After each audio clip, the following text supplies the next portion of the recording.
Bradley of North Shore TV for providing the training for our crew and for the use of their studio facilities here in Lake Success. The show is broadcast on public access television. I'd like to say hello to our viewers in both Nassau and Suffolk counties. I would like to thank Sabrina Lacey, former commander of the Suffolk County VFW, for being our co-host. Thank you, Ed. Okay, hello, Sabrina. I'd like to thank our crew on camera 1, Mike Felix, camera 2, Robert Graneri, and camera 3, Eric Spinner. Our audio director today is Beverly Allman. Our technical director is Gene Schuer, and our director is Robert Lane. By the way, if you'd like to ask me a question or make a comment on the show, please email me by going to mardiv1, that's MARDIVONE, @optimum.net. Our guests today are Sal Scarlato of Suffolk County. Sal is the president of the Korean War Veterans Association of New York State. And Steve Bonham, he's the president of the Vietnam Veterans of America, Chapter 82. We'll talk to our guests in a few minutes, but first let me remind you of some of the veterans who died recently. Irving Nelson, a 95-year-old Navy vet. Lubin Hunter, a Shinnecock Indian Nation elder, was 104 years old. He was a veteran of the Army Air Corps, serving as a gunner, flight engineer, and even a pilot of the B-17s. Daniel Donovan, USMC vet, died at age 84. Daniel was a proud government worker and former Nassau County Conservative chairman. Michael Peck of West Islip, who spent 4 years in the U.S. Air Force. Carl Neuhoff of East Moriches was a proud Navy Seabee. Michael Lopiori passed away at age 96. He served with the Naval Air Wing during World War II. Abraham Portney of Old Westbury, he played a saxophone in the big band during World War II. That's tough duty. Joseph McNulty was the mayor of Brightwaters and a Navy veteran from 1956 to 1960. Jack Bartell of Rockville Center spent 4 years in the U.S. Air Force after graduating from Notre Dame. Buddy Smith of Levittown died at 95, a proud veteran of the U.S. Navy during World War II. Vincent Kearns of Smithtown, proud of his naval service at the time and his time at Villanova University. Melvin Schoenfeld, 98 years old, of Syosset. He was a corporal in the U.S. Army, serving from 43 to 46. He helped liberate slave labor camps. If you know a veteran who died recently and would like to hear their name mentioned here, please email me at mardiv1 @optimum.net. That's the end of Veterans News. Oh, no, it isn't. I have 2 items that I'd like to talk about very quickly. The town of Oyster Bay is offering a Home to Heroes program. I hope you can see that banner over there. That's the banner that the town of Oyster Bay put up in their town parks. Okay, maybe we'll show it later. The banners, there's a phone number you can call. There you go. There's a phone number you can call if you live in the town of Oyster Bay to get this banner with your picture on it. As you can see, it'll be put up in the town parks for most of the year. It comes down on around November, around Veterans Day. But it'll be up all summer long. You can call for the town of Oyster Bay, 516-797-4121. That's 516-797-4121. You'll get information on the banner. Also, I understand that Malvern has a similar program. So if you've got any town that you're in, give them a call to see if they offer the same thing. Okay, the next item is the Air Force Association has something special. They have been recognized for a well-known project, the Vietnam Veterans. They give an award to all Vietnam veterans. Now they're offering an award to female veterans. If you know a female vet, have them contact the Air Force Association at their website, liafa.org. That's liafa.org. Steve, you do something with the Air Force Association, don't you? Yes, we've been doing an event for the Vietnam Veterans of America, the 50th commemoration of the Vietnam War. Since it started, I believe back in 2016, and we've done every color guard for each event that's been coming up. Yeah. And we also we have given out over 600 specially designed gifts to each recipient. Okay, very good. It's a fabulous ceremony. If you know a female veteran, tell them about it. If you're a female vet, you're watching this show, get in touch with the Air Force Association. You'll be glad you did. Now it's time for our guests. Okay, Steve, welcome aboard. Thank you. Steve Bonham is the president of the, tell me what you're president of. President of the Vietnam Veterans of America, Nassau County, Chapter 82. Okay. And Sal Scarlatta is the president, the state president of the Vietnam Veterans of America. No. The Korean War Veterans That's of called America. the Forgotten War, remember? Yes. Are you both? That's right. Okay. Sal, let me start with you. What'd you do in the military? What did I do in the military? Well, I did a lot of things in the military. Well, I was assigned as a BAR man. Or BAR man. What is a BAR man? Brownie automatic rifle. It's a machine gun. Okay, it's a machine gun. When I first went to Korea, I had my M1, but when they assigned us to different units, we were standing in ranks, and this lieutenant came over and he pointed directly at me, and the sergeant went over and said, "We have a present for you." And he handed me a BAR. I said, "I don't want no BAR. They got 30 minutes to live." He says, "You're going to take it and like it." That was a heavy piece of equipment, wasn't it? It was a 20-pound weapon. The bar belt was 13 to 16 pounds. When we finally got our bulletproof vest, that was another 8 pounds. Now, if you add that all up, and I was only 140 pounds. There's no... You were 140 pounds when you went in the service? And I was a BAR man. Yeah. But you're not lonely, because everywhere you go, there's always an assistant barman with you. Because 200 rounds goes pretty quick. Steve, what were you? I was in the United States Navy, and I served aboard an aircraft carrier off the coast of Vietnam. And I was the head baker. The head baker? Yes. Okay. And cake decorator. And I had the honor of being flown off the carrier to Hawaii to decorate a cake for the change of command for the 7th Fleet. Wow. I met General Westmoreland, Admiral Mora, who was relieved of command, and there I was. I understand the Agent Orange and the offshore, the ships that were offshore from Vietnam, were they affected? Were you affected by that? I was very active with that movement, Agent Orange. I worked with Tom Swazi on that project, and finally 2 years ago, they passed a bill that we were awarded our back retro pay. Really? Yes. It was proven that the waters, the tributaries of the Agent Orange and Vietnam just flowed right out on the outgoing tides, and we cooked with it, we showered with it, and we drank it all day long. Wow. And we're paying the price today. So you were in the Navy and you were in the Marine Corps. But you had a little experience with the Navy too, didn't you? Yes, before I joined the Marines, I had an older brother that was a Navy man, and this was 1949. To save me, he says, "Let's join the Navy Reserve because we like planes." So he convinced me to go join the Naval Air Reserve in 1949. But I was only 16, so we had to lie a little bit.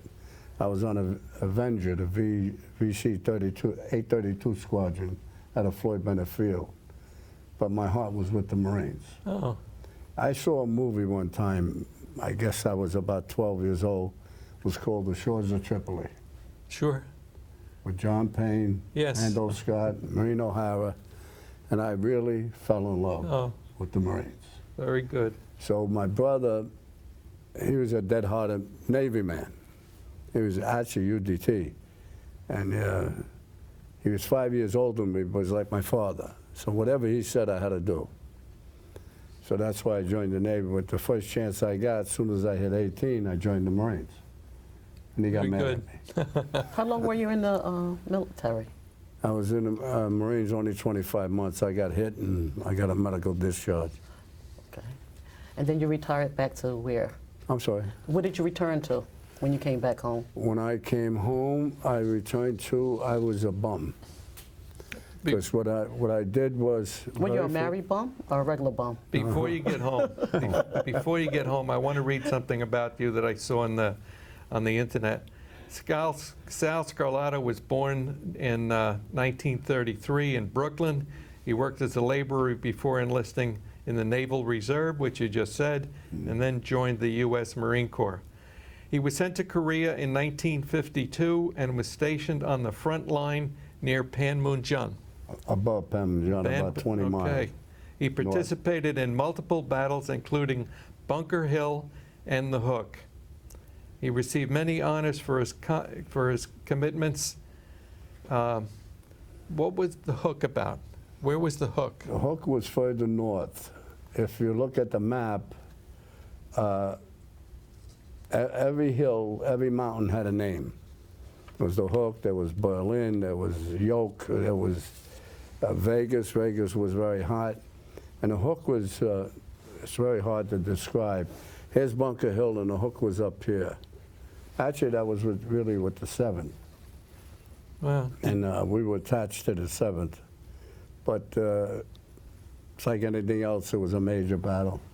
I see on your cover that you have a Purple Heart there. Yes, I do. I got hit in about 3 months when I was in Korea. I got hit with a grenade. Was that at Panmunjom or? No, that was it's an airport called Changchun. It's a little small town area. It's about 18 miles north of Panmunjom. And that was the Marine sector. It was called the West Jamestown Line. That's the west coast of Korea. I was there about 3 months. I got hit with a grenade. I had a hand wound, 2 hand wounds, neck wound, and a knee wound. I thought I was going home, but They fixed you up and put you right back patched again. me up. I was in, they flew me to a hospital ship. And first, when I went to the aid station, that was an Easy Company. And from the Easy Company, they put me on a helicopter, but this helicopter story was very sincere. The pilot, when he strapped us in, he shook my hand and he gave me thumbs up. So while we were in the air, every so often he would give us thumbs up. I was on the whirly bird, the 2 Right. on the side. Wow. So when I landed on a hospital ship, he came over to me and he grabbed my hand. He said, "I'm sorry I gave you a bumpy ride." But the climax is 50 some odd years ago, I met that same pilot at a reunion with the First Marine Wow. Division. But I lived Very in a good. puddle of ice for 2 weeks. My whole body was in agony because my leg swelled up very large. And I actually saw, just doing it, and they took pictures of this, still shots. Kept going like this until it got to the point where I was on the dock like this, waving at the hospital ship, because that was going to Japan, and I was going to get on a Jeep and go to my outfit. Wow. Because the Marines were small. We only had one reinforced division. The Army had 8 divisions. So my $1 million wound didn't wind up because I still spent another 8 months there. Sal, I served in Korea in Tongdashan, Camp Casey, in Korea, Yeah. in 1985, and it was considered a hardship tour. All right, and when I served there, and I say this to anyone who served there, even today, it's still a tedious thing to do. Oh, of course. So I commend you for your service and coming back home from that, because not only did you have to fight the enemy, but you also had to fight the weather, Oh. because it was brutal there. Well, between the mountains, what I could never understand, I was a Marine. Where is a Marine? He's on a beach. You understand? Yes. He's not in the mountains. He's not a mountain fighter. But the remark was I got, he says, they always need a Marine to be the spearhead. And it's so true. Chosen Fool was the spearhead. I know you cannot comment on it, being that we having some issues going on right now. What can you say to those soldiers now that might be deployed to that region as we speak? Well, Because they are going to be deploying probably about 8,000 to 8,500 where, troops. to Korea? Various different regions in the world Well, in support. my motto is this: keep your nose clean, keep your ears and eyes open, and your mouth shut, and do your job. And how important is it for them to show up when they get the call? Well, you mean if they get drafted? Well, they're going to get a notice that they have to leave their job, or they have to leave their school, or they have to Well, leave their family, and they're going to have to go. If they join the reserves or they join the National Guards or whatever military that they join, that's their job. So it's their responsibility to, if they say you have to go, you got to go. There's no two ways about it. So the best thing is don't join if you're married and you have kids. I mean, let's face it, family comes first. Yes. But unfortunately, certain wars, we learned from every war. If you look at the 12 wars we had learned from every war, every different war. We got an education in our economy, an education how to fight. We never fought in mountains. The only mountains we fought in World War II was in Italy. Now all of a sudden you have mountains all over the place. I'm talking about Korea. Yes. Vietnam had jungle, they had the heat and tunnels. We had the cold and mountains. So, but like I said, you got to do your job the best of your ability. And like I say, keep your nose clean, your ears and eyes open. Steve, I have the same question for you. What can you say to those who may be called up? For all those being deployed and those that want to join, you're going to be on the greatest fighting force in the world. And wherever we're told to go, we have to go. It's not like, you know, years ago we used to fill out a dream sheet. And I remember my dream sheet was Brooklyn Navy Yard or any place on the East Coast. And I got my results. It was an aircraft carrier off the coast of Vietnam. Yeah. And that was my job. And I, like Sal said, do the best of your ability. Try to make rate as fast as you can. And you'll do fine. You'll do fine. Did anything strange or unusual happen to you while you were in the service? Yes. This is where you can't tell me any jokes. Okay. You can't be funny. Yeah, you I had can one be all funny. ready to go. And, Sure. All right, No, you can be funny. we, in the middle of a deployment, we was supposed to leave what they call a line in Yankee Station and head to the equator. And we were going to become from polywogs to shellbacks. Pollywags to shell. Polywogs to shellbacks. It's when you cross the equator, you visit Davy Jones's locker and Royal Baby and everything else. It's a whole massive party for a week. But we were turned around when it just so happened the Pueblo was captured, Right. which was the spy ship for the United States Navy, and we were deployed to Korea. And we woke up one morning and one of the pilots was saying, you guys, well, because we were friendly with the pilots, being a cook, and he said, you know, we're not going down to the equator, we're not going down to Australia, we're going to North Korea.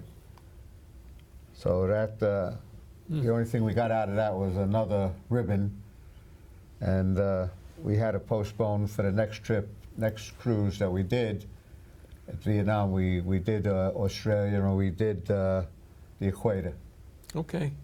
Sal, how about you? You met a few people in Korea, I think, that you ended up with lifelong or connections? Oh, yeah, you mean in civilian life.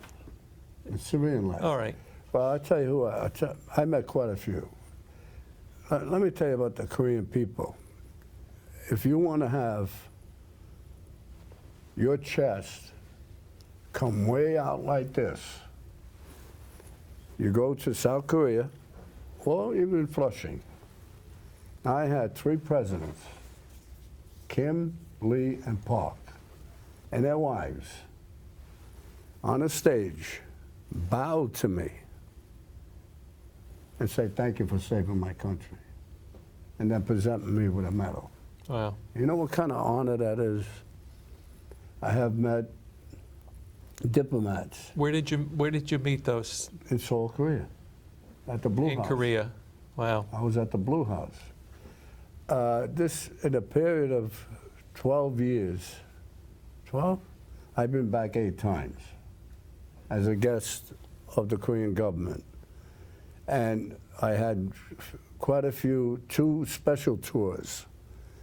I visited every military base that's in Korea because we had 2 generals retired that when the Koreans here in the United States sent us to Korea, they made contacts and made sure that we hit every post right along the whole DMZ, 175 miles.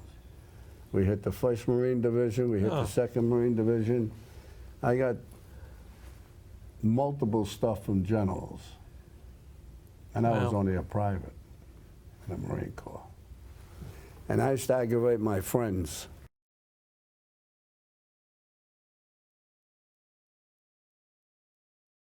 We grew up together. We all joined the Marines together.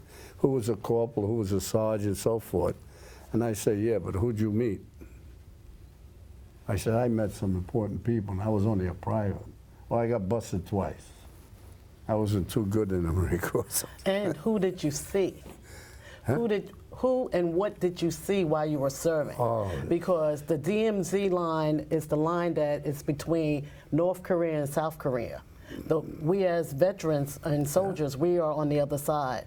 We're on the southern side.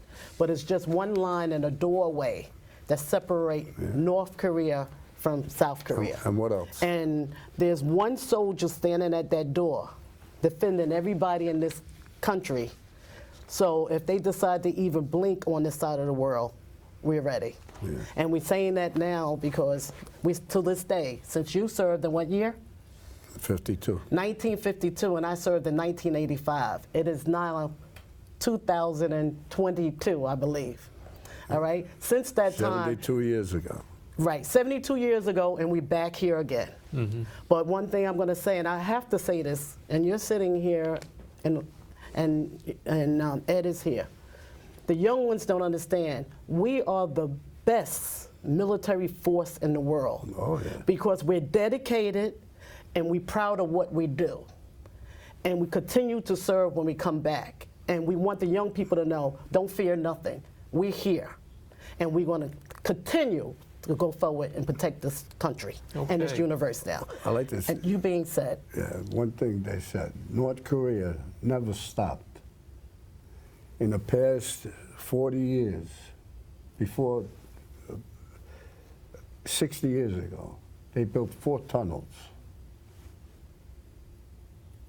1 tunnel is for infantry, 1 tunnel is for infantry with equipment, another tunnel is infantry with tanks, another tunnel was shit. Took them 20 years to build 4 tunnels. I've been in 2 of them. The other 2 you can't go in, it's all sealed. And you go down 100 feet, and then you could ride it. Wow. Well, you don't go to North Korea, that's all blocked off. Wow. Just to give an example of what the North Koreans did, are still doing. and we'll send our prayers out to those who are serving now in Korea, and your organization do that, right? Oh, yeah. Tell us a little bit about it. We every year, there's 2 big ceremonies. June 25th and June 27th. June 25th is the start of the Korean War. It's very large. It's in Korea, it's here in the United States. I have one big one in Hauppauge. I have over 500 people there at my event. So, in July, it's always in Washington, July 27th. So, and this year it's going to be even bigger because they changed the wall. The monument is completely changed. They redesigned the monument. Which monument is that? The Korean War. I think they had troops walking through a field. No. Yeah, they walked through the field. But what they did is where it says the reflecting pool, Right. they tore that all down. Now they're going to have all names of the deceased, of the ones who were killed in Korea. Oh, So it's redesigned. So this year it's going to be big. Now, the last big one we had was in '65, our 65th anniversary. We had over 200,000 people right. at the mall. The mall is where the statues are. Yes. And these are the big things. And every year, it's the same thing. Every year, the Korean people merge with us, and we merge with them. Well, I merge with them all year round. My first vice is Korean, South Korean. How many veterans fell during that Korean War, approximately? The ones who passed on Yes. did the ultimate service. Technically, it was 33,629. Wow. But that doesn't including the countries that were there. There was about 15,020. Okay? And then during Vietnam, how many did we? Over 58,000. Yeah, but that was 10 years. Yeah. Yes. We only 3 years. Right. That's a 10-year program. Steve, we're running out of time here. Can you tell us first what this picture is, and secondly, tell me something about your organization? Okay, this picture here, I was awarded Veteran Okay. of Nassau County for service to the county from the town of Oyster Bay. And in 2019, I was awarded the Nassau County Veteran of the Year. And needless to say, I couldn't have been awarded without my chapter members, Uh-huh. because they play a big part of everything we do. We get involved with everything from giving gifts out to veterans that are living in retirement homes. We take care of people at Veterans Hospital in Northport. We visit every month. We go to schools. And this is all done with our members. We have over 320 members in our chapter. And we just reached out to veterans that joined Vietnam Veterans of America but were never assigned a chapter. I sent them letters with the help of my executive board. We sent letters to all of these, they call at-large members. And out of 87, we already received almost 20 new members to become our chapter members. Very So good. We're reaching out to every veteran. Our motto is, never again will one generation of veterans leave Yeah. another behind. Can I ask you why you have those beads on your hat? These are the Say it colors very of the quickly. Vietnam service ribbons. Very red, good. yellow, and green. Okay.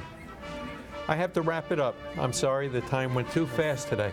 Really did. Yes, it did. I wonder if I can get some of the crew up here behind me. Come on, crew. Come on, get up here. Who's going to operate the camera? Come on. Nobody's going to operate the cameras. There we go. We're on the screen. Got some And once vital again, information on the thank screen. you for your service. Good, and Eric, thank you Thank very you. much. Thank you. Mr. And Felix, continue thank you for coming going to the today. community. Mike, it is? Mike. And who else we got? Bob Goodary. Okay, Bob, thank you. Thank you very much for coming. I hope we can see you again next week or next month. Next month. Next month we'll have a new Yes. show. We'll have this show on every Tuesday on Cablevision and a few other stations. And most important, don't forget to make a donation to these non-profit organizations for veterans and continue to join. Okay, Stay thank you safe. very much. Count to 10. Okay, Yes. thank you Do we very wave? much, guys. Yeah. Thank you. With the flag.